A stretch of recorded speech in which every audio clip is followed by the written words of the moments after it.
Kaya tayo pinagtatawanan ng buong mundo and even ng mga Chinese is precisely because of this kind of reasoning na mayroon ng ating mga government officials katulad ni Gibo at katulad ni Broner. Nakakahiya sila, to be very frank. Kasi bakit? Ginagawa nilang boogeyman ang China. Lahat na lang na nangyayari sa Pilipinas, China may kasalanan. Kapag, o di kaya si Digong. Dalawa lang ang kanilang ginagawang tawag nito scapegoat. Either si Digong ang may kasalanan, si Duterte, or di kaya ang China. Iyon ang problema ng gobyerno ni BBM at saka yung mga official niya. Hindi nila masagot ng diretso ang taong bayan sa mga nangyayari sa Pilipinas. Kumukuha sila ng scapegoat at ginagawa nila isang bansa na wala namang pakialam sa domestic affairs ng bansa natin. So nakakahiya tayo sa international community. Pinagtatawanan tayo dahil we are pointing to other countries. Yung actually ang dapat nating i-point is yung presidente mismo kasi siya ang implicated sa lahat ng korupsyon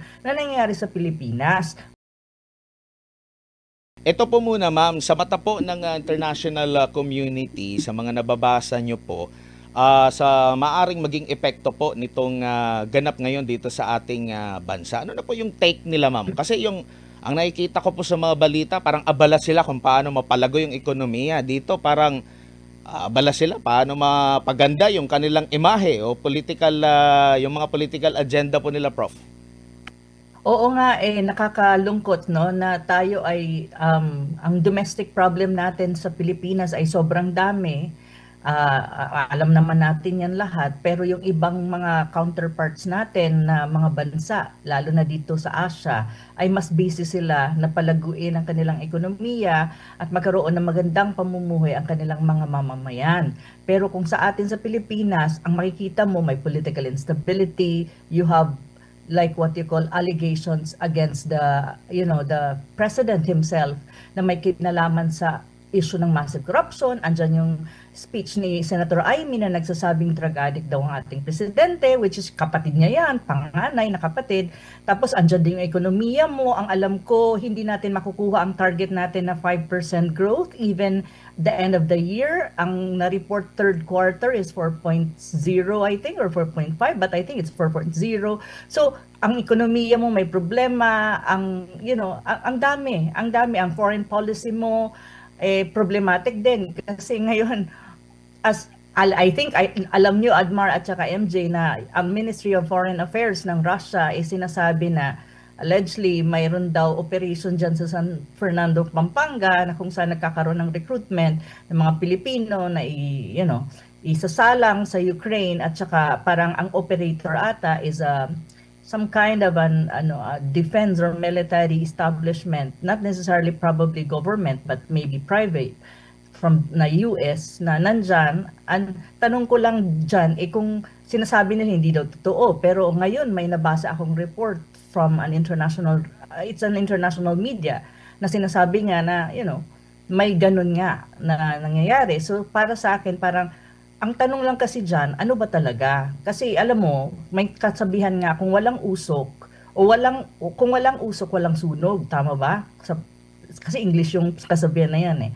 So parang ganun ang nangyayari sa Pilipinas na sa mga nakikita ko, kasi I'm not in the country, I'm outside. So parang from afar, from a very objective na pagtingin, parang nakakalungkot. Ang Pilipinas, lalong bumabagsak.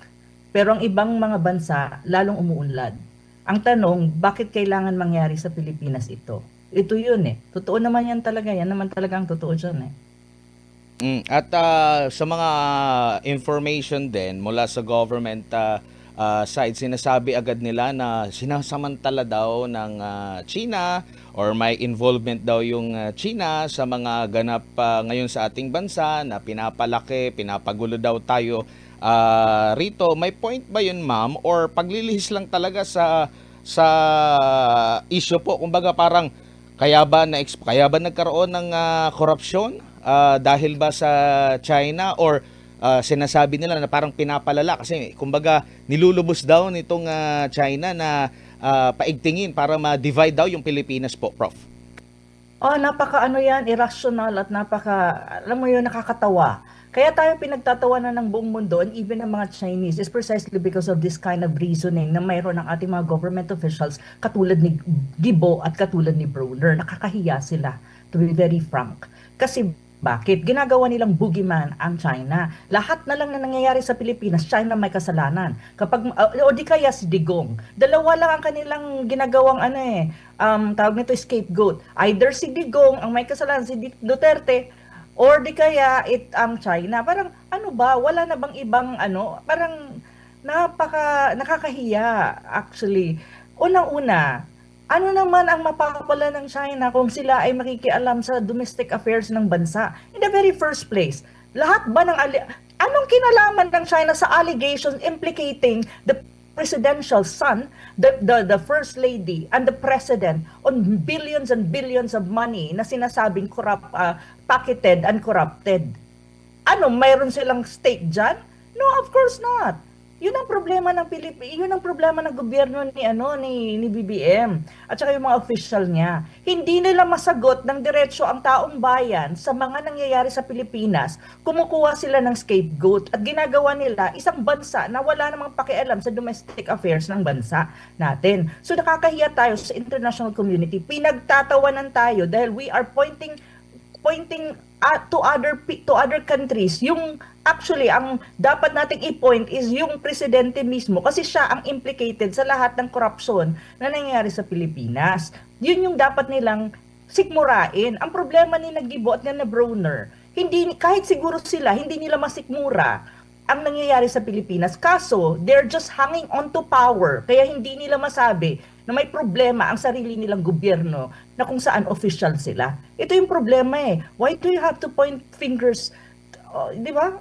When in fact, kung ang titignan nila, kayo ang may problema, kayo ang nasa gobyerno. Imagine, massive corruption, billions of pesos. At saka sinong nagsasabi? Kasamahan nila before, best friend yan ni Martin Romualdez, close friend yan ni BBM at saka na kanyang anak. Ay, kandaming picture na nagkalat. Di ba si Saldico? Do you really think Saldico nagsisinungaling? I don't think so. May mga pruweba siya, may mga resibo siya. At sana nga ilabas ni former Congressman Saldico yung mga video. Kasi sabi nga niya, may mga video pa daw siya na pwede niyang ilabas. So, ilabas mo na, former Congressman Saldico, para magkaalaman na total. Gagawin ka rin lang ginawa ka na nilang poster boy eh. So, todo nyo na, Congressman Saldico, para tablahan na. Ganun dapat. Kasi, at the end of the day, ang ginagawa ni Saldico is, in a way, maganda para lumabas ang totoo at maging accountable dapat kung sino dapat managot. So, ito yun eh. Bakit? Ang ekonomiya ba ng Pilipinas kasalanan ng China kung bakit bumabagsak? Hindi naman nila. Wala silang pakialam dyan. They're so busy with other stuff that, they don't even care what's going on in the Philippines because you know what? Even when you talk about trade, we are very small. Minute lang tayo sa trade. Kasi inaaral ko ngayon yung bilateral trade ng mga bansa sa bilateral trade between China and the rest of Southeast Asia. You know what? 0.3% lang tayo or 0.2% when you talk about trade. We don't matter to them, to be very frank. So bakit naman nila pag-aaksaya ng panahon ng makialam sa Pilipinas domestically? That's really crazy. Yun yung problema nga, sinasabi ko. Wala na silang ibang gagawing boogeyman kundi ang China or sometimes si Digong. Kasi bakit? Kasi hindi nila masagot ang tanong ng taong bayan. Bakit hindi nagpapa-hair follicle test ang presidente at 10 na kanyang mga cabinet officials which is allegedly sinasabi na gumagamit ng pinagbabawal na gamot? Simple lang naman, magpa-hair follicle test kayo. Bakit ayaw? Pangalawa, bakit implicated ang first family sa massive corruption in government? At bakit hindi sila bumababa ng pwesto when in fact itong dalawang reason pa lang to, wala ng trust ang taong bayan sa kanila. And really, there's a need for a change of leadership. So, yun pa lang na dalawa, marami pang issues na iba, hindi nila masagot. So, ang ginagawa nila, kung sino-sino na lang ang kanilang biniblame para lang masabi na may kinalaman ito sa limbawa sa China. Diyos ko naman, ano bang tingin nila sa mga Pilipino? 1% lang ang level of intelligence? For God's sake. Hindi naman gano'n. Matatalino ang mga Pilipino, kaya hindi nila kayang bulahin ulit at gawan ng mga ganitong kwento. Hindi na po, gising na ang Pilipino, alam nila kung anong totoo, kaya kahit anong tago ninyo, kahit sinong bugiman pa ang gamitin nyo, alam ng Pilipino kung sino ang dapat maging accountable sa nangyayari sa Pilipinas at the moment. Opo, ito pong mga halo-halo na po yung mga issues involved sa ating government ngayon, no? Issue ng korupsyon. Ang nabubuksan pa nga lang is itong sa flood control projects. Meron pang mga nababanggit na doon sa mga iba pang mga projects under ng DPWH. Meron pang doon sa farm to market roads pala. Meron pang issue dito sa presidente po natin, no, as per atin ng Pangulo.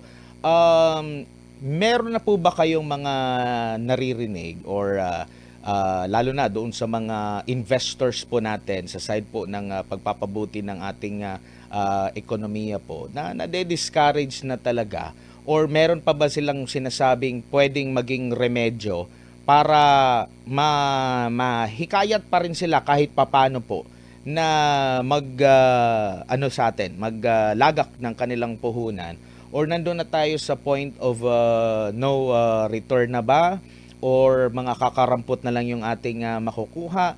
Meron pa bang mga dapat pagbabago sa ating pulisiya po, Prof? Okay. Kung pagbabago lang ang pag-uusapan natin, isa lang ang kailangan mangyari sa Pilipinas at this time. To be very, very, very, very frank and honest, we need a change of leadership. That's really imminent and that's really imperative at the moment. I'm not kidding. That's the only way for the Philippines to be safe. Short term and long term. Kasi wala na tayong credibility sa buong mundo. Lagi tayong nasa headline. Kanina, nabasa ko, nag-check ako ng international news, headline na naman tayo regarding Russia. Yung sinabi ng Ministry of Foreign Affairs ng Russia.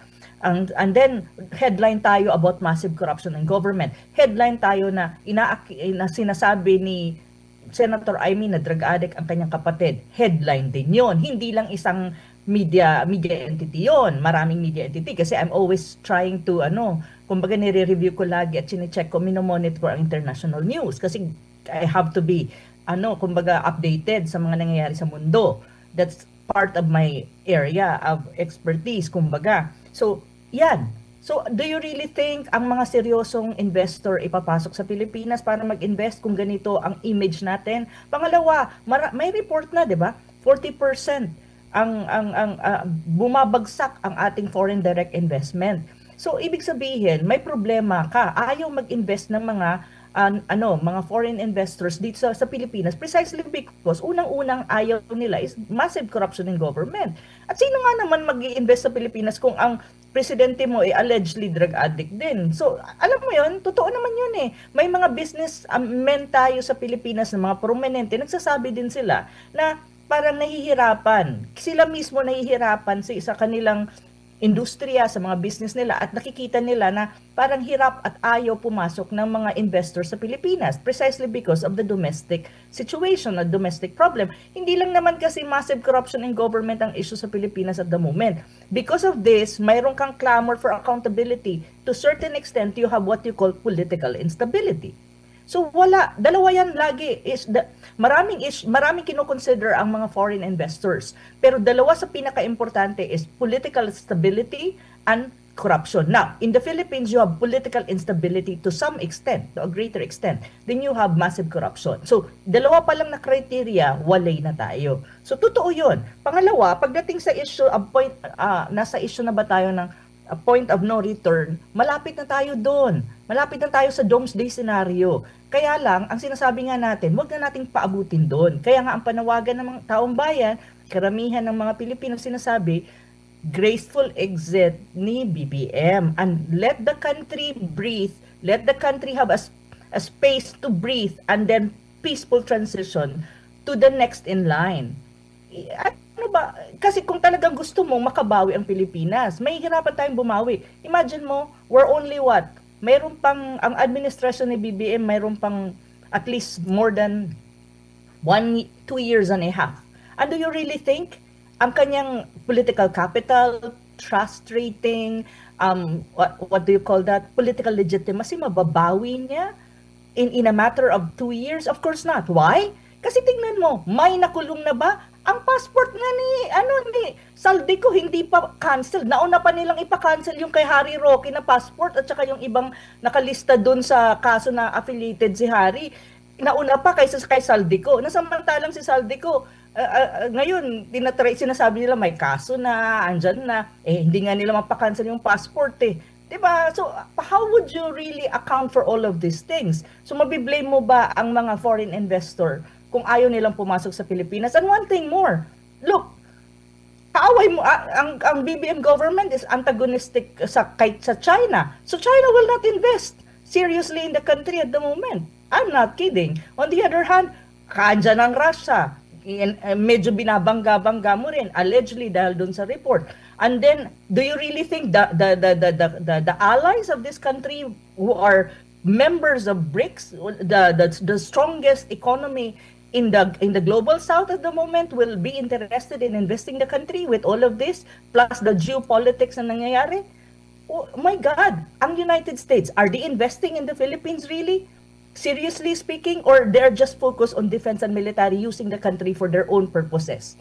You see, this is the reality of the country. So, sorry, kung wala tayong, yun na nga sinasabi ko, hindi natin kailangan patagalin ang sitwasyon na dumating tayo sa point of no return. There's always a way. Pero ang problema, ang sabi nga ni BBM kahapon, according to the PC, yung press statement nila, hindi siya bababa at tatapusin niya ang kanyang termino. Sabi ko, good luck to the Philippines if that's the case. So, ibig niyang sabihin, gagalitin niya talaga ang Pilipino. My God, sabi ko, hindi dapat tayo umabot sa ganung punto eh. Pero, well, as you can see, sabi nga ni VP, sabi ni VP Sara, nasa DNA. Well, Opo. Yeah. Prof, bago lang si partner MJ, ang aside po ng ating defense sector, kilala na po nila sino po yung mga makakaliwang grupo na konektado sa CPP, NPA, NDF, no? Lalo na nung panahon ng Duterte administration na unmasked talaga, no? Alam ng AFP to, alam ng militar, alam ng ang tawag nito ng Department of National Defense. Vocal sila ito during past administration. Pero ngayon, nagkaroon nga ng rally, no? Kamakailan. Wala tayong narinig sa kanila, no? Di ko alam kung mayroon bang sinabi, pero hindi ganun ka-hype unlike sa nakalipas na mga administration patungkol dito sa mga konektado sa CPP, NPA, NDF. Pero maalala natin noong November, kalagitnaan ng November na magkaroon po ng anti-corruption rally din, no?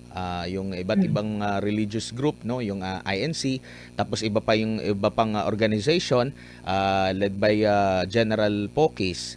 Na brought up agad yung issue po doon sa involvement ng China, foreign funded daw. Itong daw lang kasi hindi pa nila ma-confirm kasi nakita nila na marami daw mga pagkain, kumbaga parang maayos daw yung naging rally, protesta, no? Hindi po ba kayo parang naiiba na po yung sa side po ng ating military ngayon pagdating po dito, pag-deal po dito sa tunay talaga? Para bang natatabunan na, meron na bang mga nag-compromise dito sa mga issue, legit na issue na pag-uusapan po, Prof? Yun na nga ang kinalulungkot ko sa ating mga kapatid dyan sa Armed Forces of the Philippines. Alam ko naman na karamihan dyan matino eh. Pero sa isang organisasyon, laging may naiiba, kumbaga. Pero sa akin kasi, yun na nga ang pinagtataka ko sa kanila. Bakit nakakalimutan nila na ang CPP-NPA, first and foremost, ito'y kinategorize before na kahit na nga ng United States and even other countries in Europe as a terrorist group. On the other hand, alam naman nila kung ano talaga ang gusto ng grupong ito, and ang pinaka-ultimate nila is to overthrow the government, the legitimate government.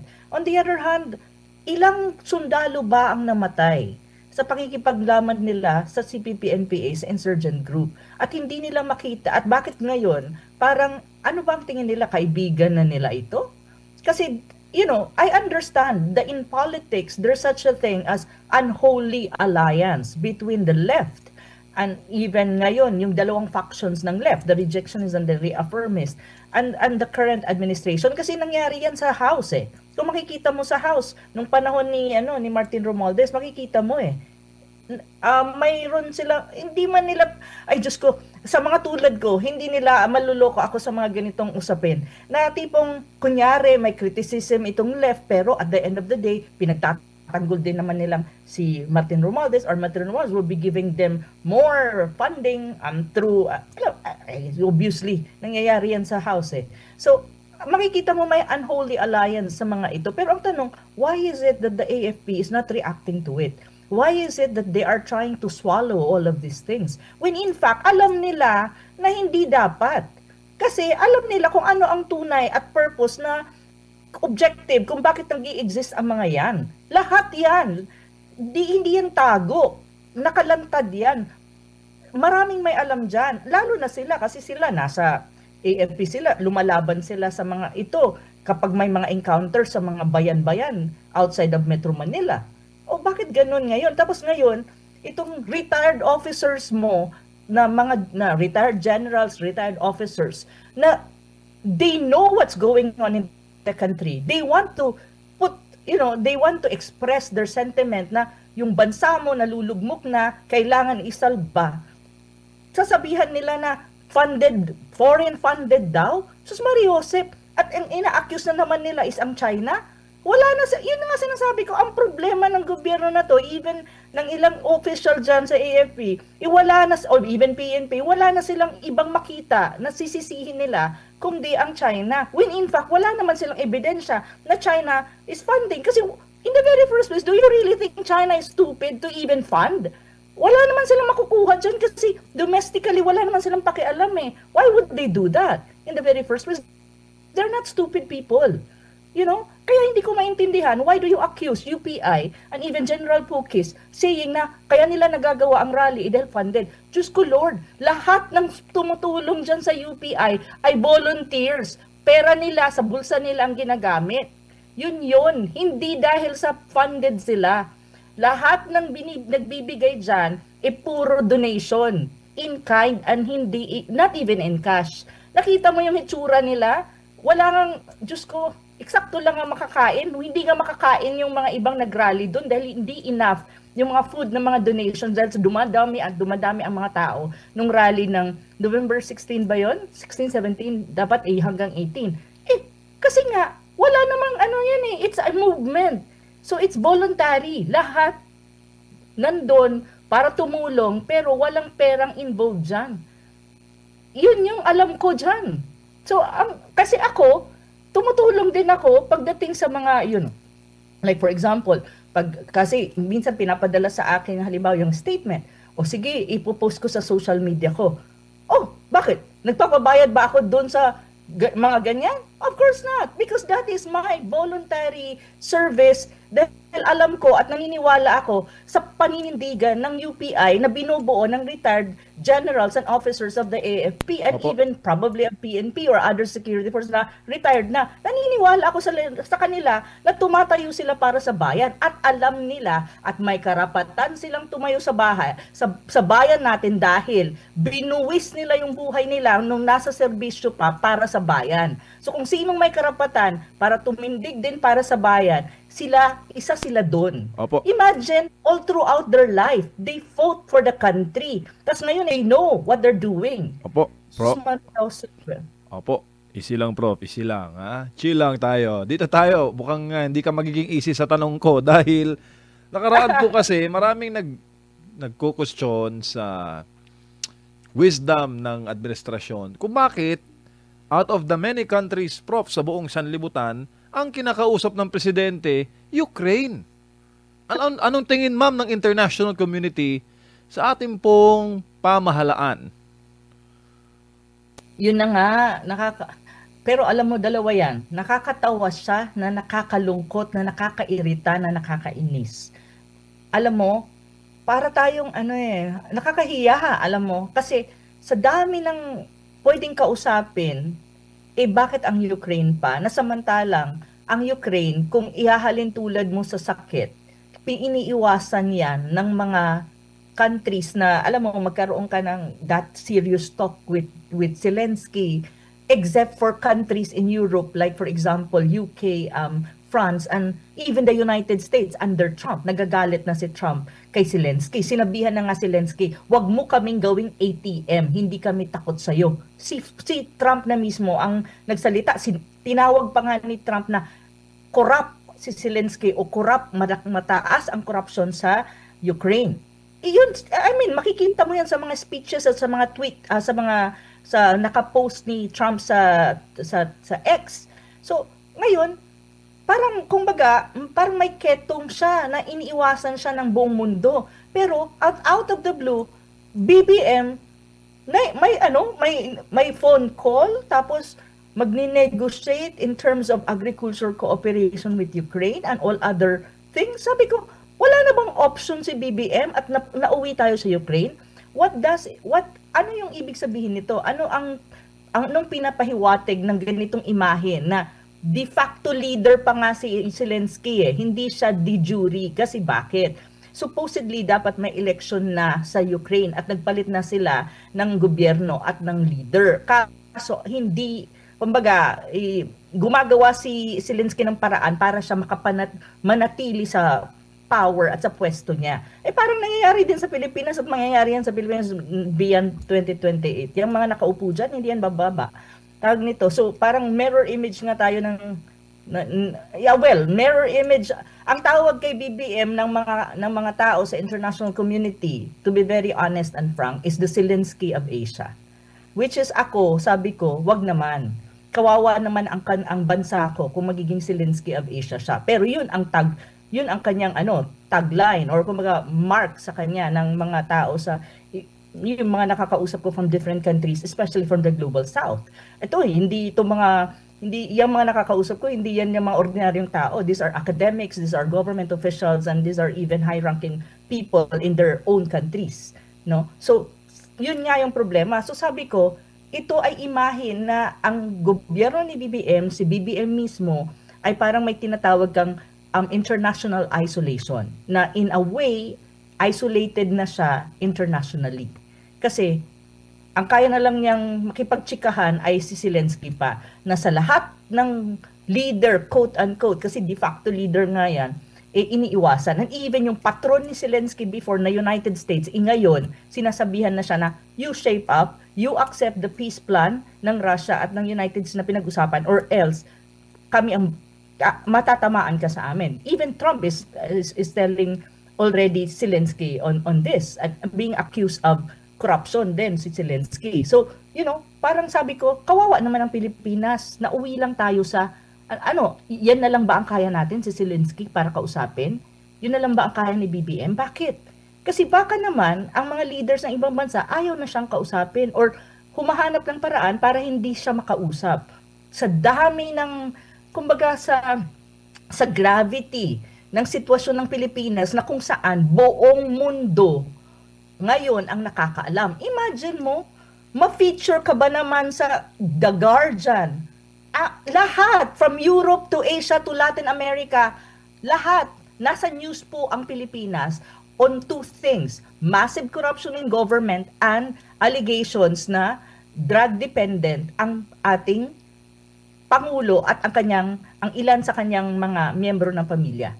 So yun yung totoo doon. So kung ikaw ba naman ang leader din ng isang bansa, magdadalawang isip ka makipag-usap sa presidente ng Pilipinas ngayon kasi baka naman hindi yan, alam mo yon, hindi mo alam kung ang pinag-uusapan nyo ngayon okay, bukas hindi. Kasi may consistency dapat. When you talk about international relations, you need to be consistent. You cannot change your decision or your engagement every now and then. Kasi mawawalan ka ng tinatawag mong trust. Hindi na ikaw pagkakatiwalaan ng iyong counterparts from different countries. So yun yung totoo dyan. Nakakahiya at saka parang nakakahiya na nakakasad na nakakatawa na lang hiya. Bakit nauwi tayo kay Zelensky? Wala ka na bang ibang makausap? At pinagmamalaki mo pa sa buong mundo at sa iba't ibang dyaryo na, yeah, I had a talk with President Zelensky and we're talking about agriculture. Anong agriculture? Ang daming pwedeng kausapin sa Asia when you talk about agriculture. Ano bang meron kay Zelensky? Yung bansa niya devastated of war. So makikipag-usap ka doon. Ano makukuha mo? May bibigay ba ang Ukraine sa atin?